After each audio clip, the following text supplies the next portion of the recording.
Il était une fois, en Corée au XVe siècle, un roi nommé Sejong. À cette époque, le coréen était une langue uniquement orale, ce qui n'empêchait pas l'élite aristocratique de l'écrire en utilisant les idéogrammes du chinois classique. Car comme les idéogrammes représentent des mots, c'est-à-dire du sens, ils peuvent très bien être utilisés dans des langues différentes qui les prononcent chacune à sa manière. Par exemple, le même caractère signifiant « eau » se dit « shui » en chinois et « mer » en coréen.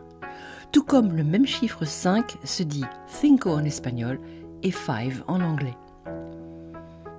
L'ennui, c'est que comme les idéogrammes représentent des mots, il y en a une infinité. Et en Corée, au milieu du XVe siècle, aucun homme du peuple n'a le loisir d'apprendre des milliers de hanja. C'est alors qu'intervient ce roi qui mérite bien son nom de Sejong le Grand. En effet, Sejong a compris que l'écriture est un instrument de pouvoir, un pouvoir dont il estime que l'aristocratie abuse et qu'il souhaite mettre à la portée du peuple. Il a aussi compris que tous les sons de la parole étant produits par la bouche, ils sont nécessairement en nombre limité, contrairement à l'infinité du nombre de hanja. C'est sur la base de ces réflexions que, à l'insu des savants de sa cour dont il prévoyait la désapprobation, Sejong conçut le Hangul, un système d'écriture qui fait encore aujourd'hui l'admiration des linguistes. Car 1. Il limite le nombre des signes à 24. 2. Il associe ces signes à des unités non plus de sens, mais de sons, 14 consonnes et 10 voyelles. Et 3. Comme le montrent ces 5 exemples, il essaie de donner aux signes de consonnes des formes évoquant la morphologie de leur articulation. Sejong fit connaître son Hangul, ce qui signifie écriture coréenne, en promulguant en 1446 un édit intitulé « Sons corrects pour l'éducation du peuple » et censé être assimilé en 10 jours par les Coréens illettrés, y compris les femmes, précise l'édit. Et figurez-vous que ça a marché.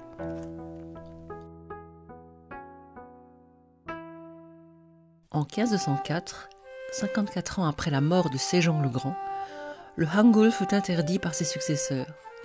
En effet, ceux-ci s'étaient sentis humiliés d'avoir été concurrencés par des femmes et surtout, ils avaient été très vite confrontés à une pléthore de plaintes et de récriminations émanant de ces gens simples, capables désormais de noter et de diffuser leurs doléances grâce à l'écriture. Pendant 4 siècles, le Hangul réussit néanmoins à se perpétuer grâce aux femmes et aux sujets non éduqués, tout en restant bien sûr méprisé dans les secteurs officiels du pays. Mais il finira par être réhabilité en 1894 et généralisé après la Seconde Guerre mondiale en 1946, ce qui permettra aux 2 Corées d'atteindre très rapidement un taux d'alphabétisation parmi les plus élevés du monde à cette époque. Alors, quelle est pour nous la morale de cette histoire ? Eh bien, elle nous apprend 2 choses. 1. La phonétique est un outil extrêmement simple et rapide à maîtriser. 2. C'est un instrument de pouvoir. Un pouvoir qui consiste, pour vous chanteurs et même chanteuses, à maîtriser la prononciation des textes dans toutes les langues que vous abordez. J'ajouterai que pour les chanteurs, c'est même un instrument du devoir, car la face sonore des mots fait partie de la musique telle qu'elle a été composée, et donc telle qu'elle doit être interprétée. Dans du fado, on ne va pas remplacer la guitare portugaise par une autre guitare.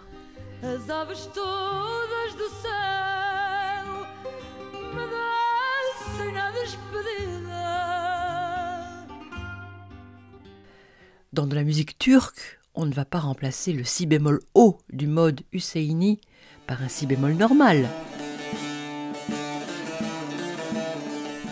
Eh bien, en chantant de la musique hongroise, on ne va pas non plus remplacer le O de Bartók Béla par le A de Lagarde et Michard.